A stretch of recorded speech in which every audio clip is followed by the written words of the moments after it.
Alors, il y a 4 types principaux d'atteinte. La plus connue, c'est l'atteinte vitréenne, les dépôts amyloïdes dans le corps vitré. Ils se manifestent dans les premiers temps par des mouches volantes, des myodésopsies, dont les patients se plaignent pas toujours beaucoup au début, et puis s'installe une baisse visuelle progressive qui finit par être cécitante.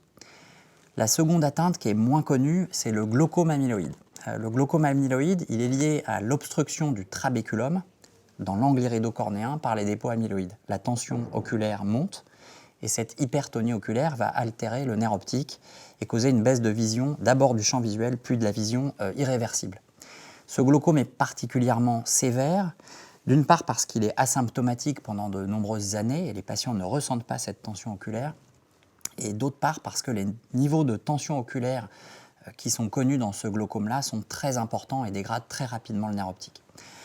Ensuite, une atteinte beaucoup moins fréquente est l'angiopathie amyloïde. C'est en fait une obstruction des capillaires de la rétine qui ressemble beaucoup d'ailleurs à la rétinopathie diabétique. Elle peut se compliquer de néovascularisation rétinienne, à l'instar de la rétinopathie diabétique.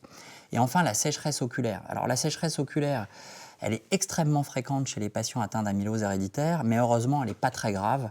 Elle est rarement symptomatique, c'est pourquoi elle pose rarement de problème.